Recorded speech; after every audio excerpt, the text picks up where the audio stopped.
Thank you all for being here. Thank you, Dogwood Alliance, for the opportunity. Thank you to my friends and my community. The work that I do in community and what I feel called to do in life really is about justice. And it took me a long time in my life to accept leadership because I think a lot of times I grew up seeing people who call themselves leaders but weren't doing the things that they were preaching and talking about. And so I was like, if that's a leader, I don't want to be that, right? I was listening to this podcast. There's this podcast called Healing Justice Podcast, which I highly recommend to listen to. Yeah, we can clap for that. It's amazing. Yes. Thank you very much to the thought leaders out there who are having these conversations and doing this work as well. And so there's this phrase that came up called embodied leadership. And what it means is when you actually are on a personal level practicing the things that you're asking those who you're leading to do and how to act. And so in other words, as a leader, there's certain ethics and morals and values that I want to make sure that I abide by. So that's in work and also in my personal life. And so, excuse my French, but if I'm a shit friend, like I expect my friends to call me out and check me and say, hey, this doesn't feel like you're being a really good friend. Same thing in my work with equity and social justice. It's about holding each other accountable and really digging deep and doing the work. And so I say that to say that the forest and Mother Nature, as I'd like to call her, has a lot to teach us. Issa just talked about how the forest is really showing us and holding space for us and holding space for our ancestors and for their stories and for the memories that we can't even see, right? But we walk past or we walk by every day. And so for me, me being able to step into my work as an embodied leader really happened by me looking at the forest and spending a year living at this little place in Black Mountain, a little big place called Earth Haven Eco Village. Has anybody ever heard of Earth Haven? Yeah, a few people, yeah. Okay, so I lived there for a year, and when I tell a lot of people that, they're like, what? How did you do that? Were you the only Black person? And you know, some days I was, but for me, and for those of you that have seen my story in the Forest Defenders series, I talk about, which I'm bringing again tonight because the message is so important and is so critical, that we really have to understand and look at the spirit of the forest to understand how we can dig deep and not be afraid to lean into change and discomfort. Can you imagine how uncomfortable Mother Nature has to be to go through the period where all the leaves are falling off of trees? Like that can't actually be that's not actually something that a tree might naturally want to do, but it's a part of how that tree is embracing life going through cycles and that things have to change, right? Nothing stays the same in the forest. We recognize the 4 seasons. And so that's a big part of, for me, my connection to the forest and my story and my message with you all tonight is that the forest, for me, and I truly believe what it serves to do is to provide the healing that we need. If we can just take that moment to go sit by some water or go meditate on a rock or just appreciate that we can look out and see an ocean of mountains where we live and how fortunate we are that that's all still green and that's all still there. And the nourishment that it provides us on a soul level, right? And so for me, I think it's really important that we remember that we have a treasure. And so I think I want to just I wanted to open and start with that, that I believe in my personal story is that the forest is a place that is about healing and is about our soul connection. And our reflection of how we're treating nature is actually probably how we're doing as a society. And the fact that we're actually cutting down our trees and being negligent about reforestation and teaching others how to replant trees or grow their own food even, because I kind of want to go there about environmental justice as well, and who actually has access to clean air and clean energy, and that it's not a burden on them to actually know what's in their backyard and to have access to plant things in their in their own yards and plant their own gardens? And what do the policies look like around people being able to grow their own food and to access nature? Who actually has access, right? So that's part of the conversation too. And Mother Nature's not like that. She's not saying, nope, this section of the mountains over here are only for these people. Or, nope, we can't actually change this year because we want to stay the same and we never want our leaves to fall off. It happens all the time. So why on a human level can we not accept that life has to change and that we're only better whenever we're existing in this abundance of biodiversity, right? How easy is it for 10 or 100 like things to be growing right beside each other in the forest, right? And it's not a competition. They're coexisting. So that's kind of what I wanted to, sorry, I'm getting passionate. I'm sorry, y'all. I'm like, whew. Okay. So, thank you all. I want to acknowledge my ancestors and those that came before. I want to acknowledge those that were the ones that got lynched. My family is from Morganton, North Carolina, also from Forest City, North Carolina, so I'm a native. I have family roots in Asheville, North Carolina. I never thought that I would move back home, but I really do feel like the forest is what called me. And so I'm really excited to share. I don't know how much time I've used, but so my plan is to share some pieces with you all. I also brought my art here. I did a practice recently. I've known that I was a spoken word or artist or poet for most of my life. And the forest and spending time out in the Peace Garden at Earth Haven is what helped me heal my relationship to my writing. And so I owe a lot to the forest as well.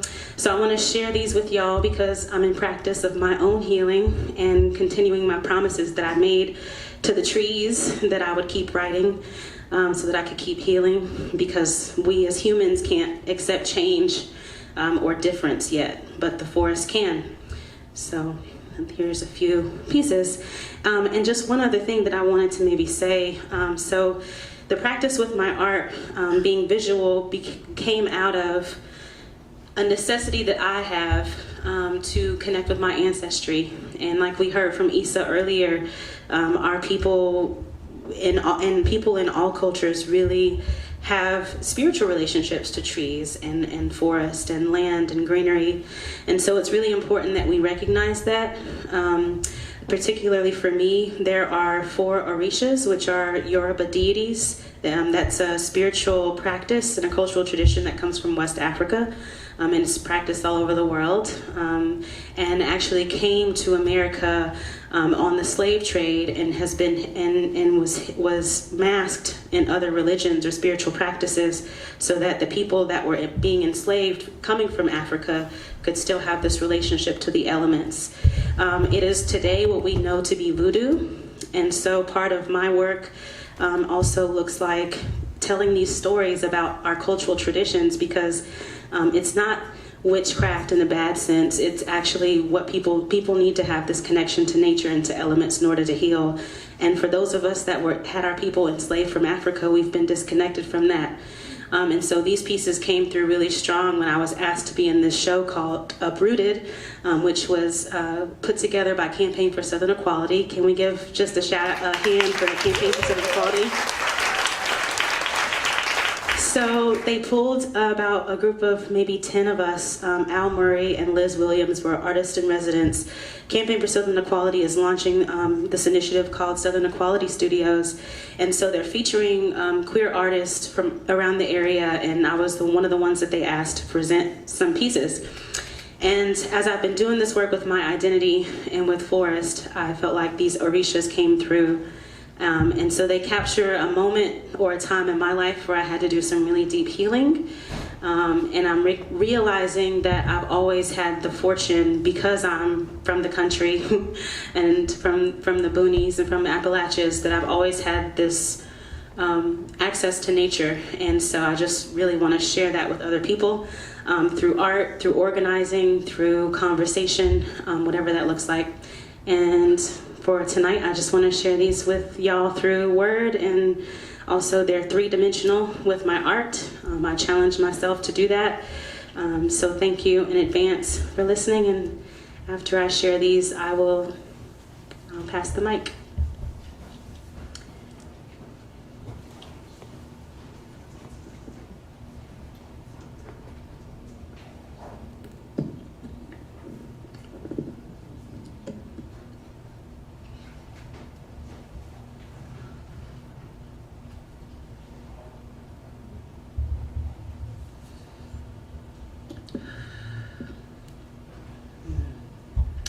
I also want to mention that when I was making these pieces for this show, I had the fortune of working on the campus of Roots and Wings. Ginger Hubner is a wonderful human and a good friend. And I was telling her about this show, and as community will do, they'll offer you things. And so she offered me to use her studio. And I was outside because, again, I have to have this connection to nature to hear things, and I just have to go away to listen. And there were these elements that wanted to be picked up. And I walked outside and I saw this tree limb that was just on the ground. And I knew that I needed to have something that connected all of the pieces together. And so I picked up this tree limb, and what it wanted me to do was to put gold in the cracks as symbolism for the ways in which we can still be beautiful even in our cracked places. And that nature reminds us of that. There's also gold wire. My ancestors were very connected to the element of gold. There's a lot of history there. And then rope, to reclaim what the rope has represented for my people and my ancestors who were lynched and who had their lives taken for no other simple reason than another person's convenience and privilege and fortune. And so my work is to tell their stories because they can no longer speak, and often they come to me through writing. So thank you in advance for listening. This one is called For Arumila.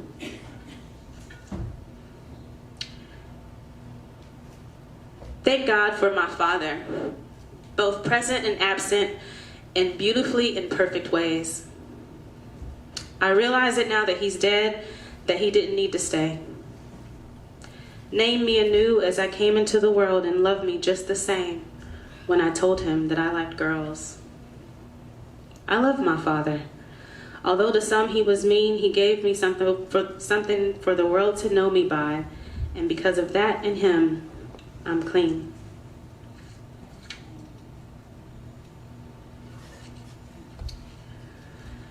This is called For Yemaya, who is the Orisha of water and the element of birth. Write like you're running out of time. I am happy, happy, happy. I don't worry when I'm weary. There is so much in store. Barking up the wrong family tree. Loneliness is gaining ground. You will feel like a ghost and a target at the same time. You will feel like a ghost and a target at the same time. What if I forgive myself and go collect my seeds and become gardener of my own heart and do as I please? This one is called For Oshun. And Oshun is also goddess or deity of the water. Representing beauty and love. And this one, for context, I wrote around my relationship with my mother. For Oshun. Find me by the river. Can you help me find my mother? Searching, lost, and alone. Maybe I can borrow another. I thought I could stay, but boy was I wrong. She'd rather be with my brothers. So I went searching through the forest, hoping God would give me cover. The trees shared me their wisdom, and in the mountains I found a lover. Fire birthed me new again, so I turned home as another. The woman that gave me birth has not yet returned, and still does not plan to hover. So I found myself in the womb of the world, both lost and found, my mother.